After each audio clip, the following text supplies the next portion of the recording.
Vivemos em um mundo onde a onda de terror e desastres tentam roubar a nossa paz, onde o mal sempre está tentando prevalecer. Mas vemos pela palavra de Deus desde o Antigo Testamento que o cuidado de Deus para com aqueles que o temem e o buscam é muito real e permanente.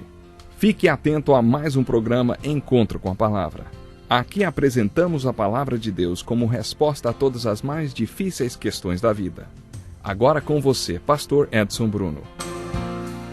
Olá, seja bem-vindo a mais um Encontro com a Palavra. Como é bom estarmos juntos para continuarmos estudando a Bíblia, a Palavra do nosso Deus. Nós vamos estudar capítulo 15 de 1 Coríntios, o capítulo da ressurreição. Neste estudo enfocaremos seus 10 primeiros versículos. Diz assim: Irmãos, quero lembrar-lhes o evangelho que lhes preguei, o qual vocês receberam e no qual estão firmes. Por meio deste evangelho vocês são salvos, desde que se apeguem firmemente à palavra que lhes preguei. Caso contrário, vocês têm crido em vão, pois o que primeiramente lhes transmiti foi o que recebi, que Cristo morreu pelos nossos pecados, segundo as Escrituras, foi sepultado e ressuscitou no terceiro dia, segundo as Escrituras, e apareceu a Pedro e depois aos 12. Depois disso apareceu a mais de 500 irmãos de uma só vez, a maioria dos quais ainda vive, embora alguns já tenham adormecido. Depois apareceu a Tiago, e então a todos os apóstolos. Depois destes apareceu também a mim, como a um que nasceu fora de tempo, pois sou o menor dos apóstolos e nem sequer mereço ser chamado apóstolo porque persegui a igreja de Deus. Mas pela graça de Deus, sou o que sou. E sua graça para comigo não foi inútil. Antes, trabalhei mais do que todos eles. Contudo, não eu, mas a graça de Deus comigo. Assim começa o capítulo maravilhoso da ressurreição. Concluindo esta carta, Paulo enfocou o evangelho, dizendo que queria lembrar os coríntios do evangelho que ele pregou quando foi para a cidade de Corinto, o evangelho no qual eles creram e se firmaram. Ele continuou dizendo que a salvação deles se baseava em 2 fatos apenas. Jesus Cristo morreu pelos nossos pecados, de acordo com as Escrituras, e Jesus Cristo ressuscitou dos mortos, de acordo com as Escrituras. Podemos parafrasear o que Paulo disse. O evangelho, pessoal, é feito de 2 fatos, e o que importa a respeito deles é a fé de vocês neles. Quando vocês colocam sua fé na morte de Jesus Cristo, o resultado é o perdão dos seus pecados, ou seja, a salvação. Mas quando vocês colocam sua fé no fato da ressurreição de Jesus Cristo, o resultado é comunhão com o Cristo vivo. Gosto de repetir o seguinte pensamento, porque para mim ele tem um significado especial. Creio que ele é, enquanto eles não têm certeza de quem ele foi, e enquanto eles não têm certeza do que ele fez, eu sei que ele ainda faz. É importante para nós entendermos que Jesus Cristo não é apenas um personagem da história, nem um profeta que morreu, nem um mestre, nem um líder. A Bíblia conta que Jesus é a palavra que se tornou carne. Ele é Deus em forma humana. Ele é Emanuel, Deus conosco. Mas quando ele morreu na cruz, morreu pelos nossos pecados, pelos pecados de todo mundo e, enfim, pelos meus, pelos seus. Nossa salvação é o resultado de termos fé neste fato. Mas ele ressuscitou dos mortos. A Bíblia conta que durante a última ceia Jesus compartilhou com seus apóstolos que as coisas mudariam. Ele estaria no mundo de uma maneira diferente, de forma que eles teriam um relacionamento mais íntimo com ele. Este novo esquema já está em funcionamento há mais de 2000 anos. Jesus levou os apóstolos para um jardim e lhes mostrou uma videira e os seus ramos. E lhes disse: esse novo esquema vai funcionar como esta videira com seus ramos. Assim como estes ramos estão em alinhamento com a videira e dela tiram a força da vida, vocês também estarão em mim e eu em vocês. Eu estou no Pai e o Pai está em mim. E quando este novo esquema entrar em funcionamento, vocês poderão estar em mim e eu estar em vocês. Creio que foi no dia do Pentecoste, aqueles ramos encontraram sua videira, e a videira encontrou seus ramos. Por ocasião da última ceia, e principalmente no jardim, Jesus foi à videira à procura dos ramos, e os apóstolos, os ramos em busca da videira. No dia do Pentecoste, os ramos encontraram sua videira, e o mais importante, a videira encontrou seus ramos.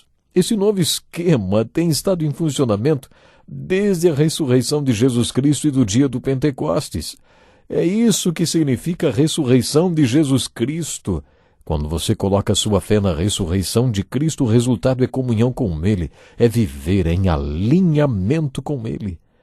Um relacionamento íntimo com Jesus possibilita que você receba graça para ficar firme para Ele neste mundo, para ser tudo aquilo para o que Ele o salvou, para fazer tudo aquilo para o que Ele o salvou. Prestou atenção? Foi desta maneira, enfocando o Evangelho, que Paulo iniciou este capítulo. Depois de destacar o primeiro fato do Evangelho, a morte de Jesus na cruz, Paulo passou a falar sobre o segundo fato do Evangelho, a ressurreição de Jesus. O restante dos versículos deste capítulo tratam deste segundo fato. Talvez Paulo tenha escrito sobre a ressurreição tanto assim porque os coríntios, como filósofos e intelectuais que eram, duvidavam da ressurreição, ou talvez até desacreditassem totalmente dela. Dou graças a Deus porque eles tiveram estas dúvidas. Não fosse isso, não teríamos à nossa disposição este maravilhoso capítulo da Bíblia. Como comentamos no último estudo, a primeira coisa que Paulo se preocupou em mostrar foi a ressurreição de Cristo como um fato, assim como sua morte. A ressurreição foi um fato que podia ser comprovado judicialmente, porque foi testemunhado por mais de 2 pessoas. Na verdade, Paulo mencionou 500 pessoas que poderiam servir de testemunhas oculares da ressurreição de Jesus. Paulo contou que Pedro viu Jesus depois de sua ressurreição. Jesus fez uma aparição especial para Pedro e depois foi visto por mais de 500 outros irmãos ao mesmo tempo. Talvez estes fossem os que estavam reunidos quando Jesus instituiu a grande comissão. Depois Jesus também foi visto por Tiago, conforme o versículo 7 de Paulo, no capítulo 15. Acho que é hora de pararmos e refletirmos um pouco. Um dos argumentos mais importantes a favor da ressurreição de Jesus Cristo é a vida e o ministério do apóstolo Paulo. O nome Saulo de Tarso gerava terror em todos os seguidores do caminho. Mesmo que ele não matasse ninguém, era ele quem localizava e entregava para a prisão, tortura e execução aqueles cristãos. Paulo foi um fariseu e judeu ortodoxo. Simplesmente não dá para explicar como Saulo de Tarso se tornou o grande apóstolo Paulo. Não é intrigante pensar que ele foi um perseguidor de cristãos? O que transformou o grande perseguidor de cristãos no grande apóstolo de Jesus Cristo? A resposta está em uma palavra: ressurreição. Foi a ressurreição de Jesus Cristo que transformou Saulo em Paulo. Paulo teve várias experiências marcantes. A primeira foi na estrada de Damasco. Outra experiência marcante foi o período em que passou no deserto da Arábia. No primeiro capítulo da sua carta aos Gálatas, Paulo contou que no deserto da Arábia o Cristo vivo lhe ensinou tudo o que ele compartilhou conosco em suas obras-primas teológicas, como a carta aos Romanos, aos Efésios, aos Colossenses e outras cartas que ele escreveu. Onde foi que Paulo aprendeu tudo isso, hein?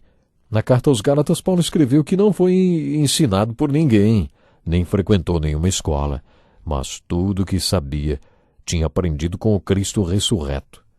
A vida deste homem que escreveu sobre ressurreição, sobre a ressurreição de Cristo, foi uma das provas mais incontestáveis da ressurreição de Jesus Cristo no Novo Testamento. Segundo ele mesmo, foi isso que virou sua vida de cabeça para baixo. Ele teve um encontro com o Cristo ressurreto na estrada de Damasco. Depois destes apareceu também a mim, como a um que nasceu fora de tempo, ele diz. Nos versículos 9 e 10, Paulo faz outra declaração a respeito dele mesmo.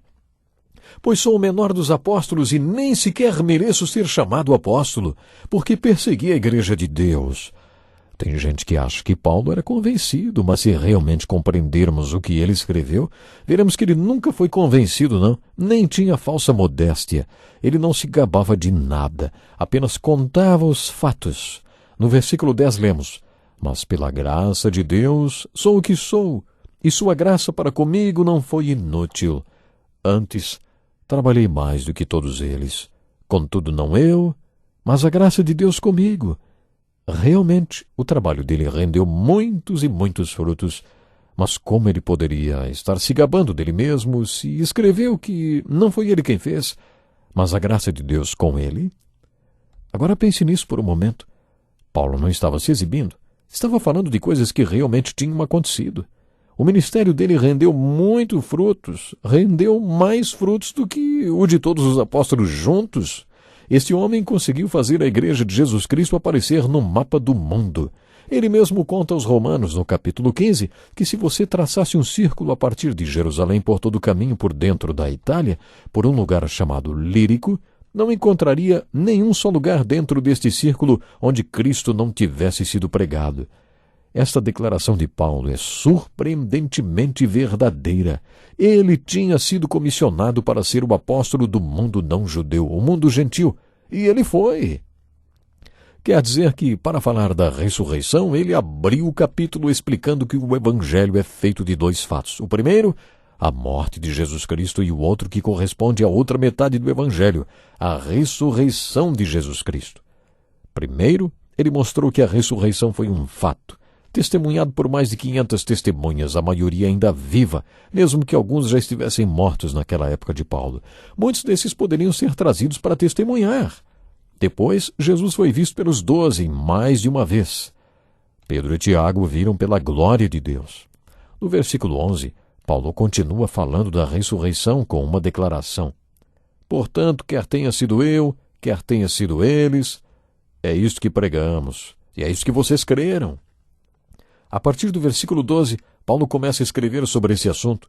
Se a ressurreição de Jesus Cristo é verdade, então também é verdade a ressurreição dos que morreram.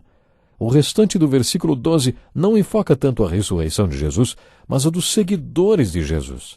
A partir do versículo 12, Paulo argumenta que a ressurreição de Jesus foi um exemplo e uma prova da ressurreição que é possível também aos seus seguidores. No capítulo 11 de João, lemos as seguintes palavras de Jesus: Eu sou a ressurreição e a vida.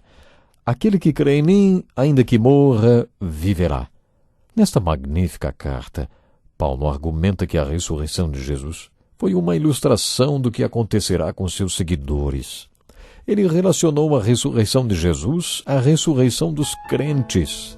Além de não crerem que Jesus tinha ressuscitado dos mortos, os coríntios certamente não criam que um ser humano também poderia ser ressuscitado.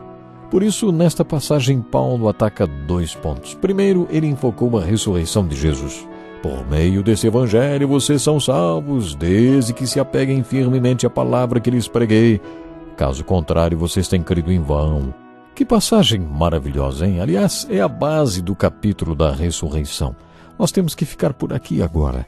Deus lhe abençoe grandemente. Até o próximo programa. Que lição importantíssima.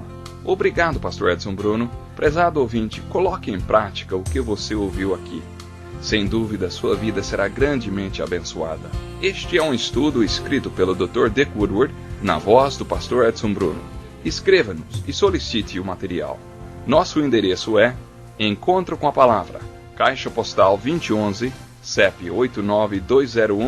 89201-970, Joinville, Santa Catarina. Até o nosso próximo Encontro com a Palavra.